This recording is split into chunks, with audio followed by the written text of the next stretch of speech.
ఏవి ధర్మారెడ్డి తిరుమల గురించి తెలిసిన వారికి పరిచయం చేయాల్సిన అవసరం లేని పేరు. తిరుమలలో ఈవోగా ఆయన సుదీర్ఘకాలం పనిచేశారు. ఎప్పుడైతే వైసీపీ ఓడిపోయిందో ఆయనపై ఒక్కసారిగా ఆరోపణలు, విమర్శలు పెరిగాయి. అధికారాన్ని అడ్డుపెట్టుకుని ఇన్నాళ్ల పాటు చేసిన అరాచకాలు బయటకు వస్తున్నాయి.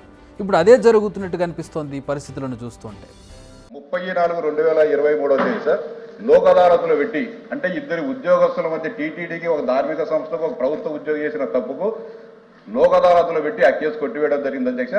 దాదాపు ఆ సివి రవికుమార్ అనే అతను దాదాపు గత అనేక సంవత్సరాలుగా పరకామలో పనిచేస్తూ 200 కోట్ల రూపాయలు ఆయన అక్రమంగా బయటికి తరలించినాడనే అభియోగాలు ఉన్నాయి అధ్యక్ష.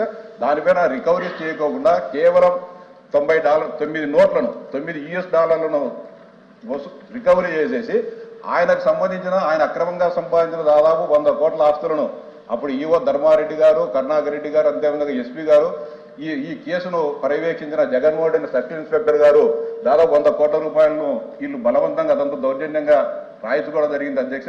మీ ద్వారా గౌరవ మంత్రి గారిని రిక్వెస్ట్ చేస్తున్న అధ్యక్ష, ఖచ్చితంగా ఆ ఎఫ్ఐఆర్కి సంబంధించిన 2024/2023 తిరుమల వంటంలో పెట్టిన ఆ ఎఫ్ఐఆర్ను మళ్ళీ పునఃపరిశీలించాలని చెప్పి ఆ కేసును తిరగదోడాలని, వీలైతే సిబిసిఐడికి కానీ విజిలెన్స్ డైరెక్టర్ గారికి కానీ ఆ కేసును అప్పచెప్పేసి ఖచ్చితంగా దీంట్లో అనేక అక్రమాలు జరిగాయి.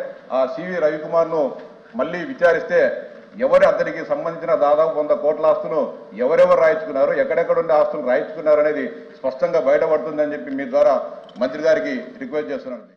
తెలుగుదేశం పార్టీ ఎమ్మెల్సీ భూమిరెడ్డి రామ్గోపాల్ రెడ్డి చేసిన ఈ కామెంట్స్ ఇప్పుడు ఒక సంచలనం రేపాయని చెప్పాలి. ఆయన టీటీడీలో భారీ స్కామ్ జరిగిందని, దాన్ని ఇప్పటికైనా బయటకు తీసుకురావాలని అంటున్నారు.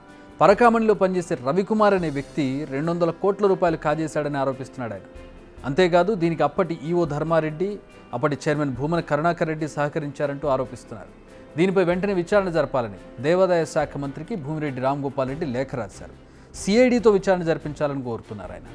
ఇక పరకామణి అంటే స్వామివారి హుండీ డబ్బులను లెక్కించే చోటు.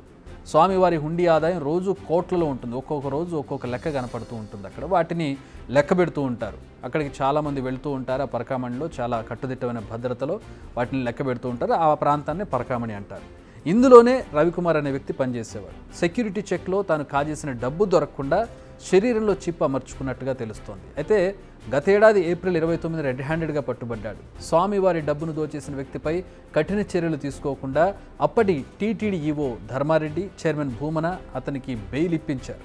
అక్కడితో ఆగకుండా లోక్ అదాలత్లో ఆ కేసులో కాంప్రమైజ్ అయ్యి కేవలం కాజేసిన సొమ్ములో 72,000 రూపాయలు మాత్రమే రికవరీ చేశారు. ఇలా నిందితుడికి బెయిల్ ఇప్పించినందుకు 100 కోట్ల విలువైన ఆస్తుల్ని ధర్మారెడ్డి బలవంతంగా లాక్కున్నారు. ఇవి భూమిరెడ్డి చేసిన ఆరోపణలు. వీటిని మండలి సాక్షిగా ఆయన బయటపెట్టారు. వారు చెప్పిన దాంట్లో కొన్ని వాస్తవాలు ఉన్నాయి అధ్యక్ష. ఎఫ్ఐఆర్ బుక్ చేసిన వెంటనే మరి ఇన్వెస్టిగేషన్ ఎంత చేశారో తెలియదు, కానీ ఛార్జ్షీట్ కూడా ఫైల్ చేశారు అధ్యక్ష. ఛార్జ్షీట్ ఫైల్ చేసినటువంటి కొద్ది రోజుల్లోనే లోకాయుక్తలో పెట్టి కాంప్రమైజ్ పిటిషన్ కింద దాన్ని సెటిల్మెంట్ కూడా చేశారు అధ్యక్ష. ఇది జరిగిన వాస్తవం. అయితే దీని మీద లోతుగా విచారించాలనేటువంటిది అవసరం ఉంది అధ్యక్ష. దీనిలో ఎవరెవరు ఇన్వాల్వ్ అయ్యారనేది మన రామ్గోపాల్ రెడ్డి గారు ఇచ్చినటువంటి లెటర్లు అయితే ఇప్పటికే మేము దానికి సంబంధించి టీటీడీ నుంచి నివేదిక అడిగాం. దీనికి సంబంధించి వారు చెప్పిన దాంట్లో మరి ఒక సర్కిల్ ఇన్స్పెక్టరు ఉన్నాడు, అట్లాగే అప్పటి టీటీడీ బోర్డు చైర్మన్ ఉన్నారు, అప్పటి ఈవో ఉన్నారు, అప్పటి తిరుపతి సూపరింటెండెంట్ ఆఫ్ పోలీస్ కూడా ఉన్నారు. అంటే డెసిగ్నేషన్స్ మాత్రమే చెప్తున్నాను అధ్యక్ష. వ్యక్తిగతంగా వాళ్ళ పేర్లు చెప్పడం అంత సమంజసం కాదు కాబట్టి నేను ఇక్కడ ఆ పేర్లు ప్రస్తావన చేయడం లేదు. కానీ నా ఇచ్చినటువంటి లెటర్లో మాత్రం చాలా స్పెసిఫిక్గా నేమ్స్ తోటి రామ్గోపాల్ రెడ్డి గారు నాకు ఆ నివేదిక ఇవ్వడం జరిగింది అధ్యక్ష. కానీ ఇది జరిగినటువంటి దానిలో చాలా అనుమానాలు ఉన్నాయి. ఆ అనుమానాల మీద నివేదికలు అడిగాం. దాని మీద ఎంక్వైరీ కూడా చేయాలనేటువంటిది ఇవాళ ఉన్నటువంటి పరిస్థితి అధ్యక్ష. ఇదే విషయంపై దేవాదాయ శాఖ మంత్రి ఆనం రామనారాయణ రెడ్డి స్పందించారు. విచారణ సరిగా జరగలేదన్న ఆరోపణలు వచ్చాయని, దీనిపై చర్యలు తీసుకుంటామన్నారు. ఇప్పుడు ఏపీ పాలిటిక్స్లో భూమిరెడ్డి రాసిన లెటర్ ఒక సంచలనం. ఇదేం చిన్న ఆరోపణ కాదు. దీనిపై దేవాదాయ శాఖ ఎలా స్పందిస్తుంది, దీనిపై సిఐడి ఎంక్వైరీ చేస్తారా అనేది ఉత్కంఠగా మారింది. ఎందుకంటే తిరుమల అనేది ఇప్పుడు ఒక్క ఆంధ్రప్రదేశ్ ప్రజలకు మాత్రమే కాదు, దేశవ్యాప్తంగా అదేవిధంగా ప్రపంచవ్యాప్తంగా ఉన్నటువంటి చాలామందికి ఆయన ఇష్టదైవం. కొన్ని కోట్ల మంది ప్రతి నెల అక్కడికి వచ్చి స్వామివారిని దర్శించుకుంటూ ఉంటారు. ప్రతిరోజు కొన్ని లక్షల మంది అక్కడికి వెళ్ళిన సందర్భాలు కూడా ఉంటాయి. పర్వదినాల్లో అయితే కిక్కిరిసిపోయినటువంటి భక్తులను మనం చూస్తుంటారు, ఒక సెంటిమెంట్గా భావిస్తూ ఉంటారు. అసలు టీటీడీ అనేది ఒక ప్రపంచంగా కొనసాగుతుంటుంది. కొండ పైన ఒక ప్రపంచం అక్కడ కనబడుతూ ఉంటుంది. సో ఇంతటి ప్రాశస్త్యం ఉండి ఇంతటి ప్రాముఖ్యత ప్రజల్లో ఉన్నటువంటి ఈ ప్రాంతంలో అవినీతి, అది ఈ స్థాయి అవినీతి జరగడం అనేది నిజంగా సంచలనమే. మరోవైపు ఆ డబ్బు కాజేసిన రవికుమార్ ఎక్కడున్నాడనేది కూడా తేలాలి ప్రస్తుతం. నిజానికి ధర్మారెడ్డిపై అనేక ఆరోపణలు మొదటి నుంచి వినిపించాయి. తన నిర్ణయాలతో ఎప్పుడూ వార్తల్లో ఉండేవారు ఆయన. నిజానికి ఎంతోమంది సీనియర్ ఐఏఎస్ అధికారులు ఉన్నా కూడా వారందరినీ పక్కన పెట్టి డిఫెన్స్ ఎస్టేట్ సర్వీస్కు చెందిన ధర్మారెడ్డికి కీలక బాధ్యతలు అప్పగించింది అప్పటి వైసీపీ ప్రభుత్వం. మధ్యలో ఆయన డిప్యుటేషన్ ముగిస్తే సీఎం జగన్ స్వయంగా కేంద్రానికి లెటర్ రాసి ఆయన డిప్యుటేషన్ పొడిగించేలా చేశారు. ఆయన టీటీడీ ఈవో మాత్రమే కాదు, టీటీడీ పరిధిలోని పలు సంస్థలకు డైరెక్టర్గా కూడా ఉన్నారు. మొత్తం సర్వాధికారాలను తన చేతిలో పెట్టుకుని ఆయన చక్రం తిప్పారని చెప్పొచ్చు. అయితే ధర్మారెడ్డి తీసుకున్న నిర్ణయాలు వివాదాస్పదమయ్యాయి అనుకున్నాం కదా. అందులో మొదటిది భక్తులకు కోపం తెప్పించింది మాత్రం క్యూ లైన్లలో ఉన్న వారికి భోజనం అందించకపోవడం.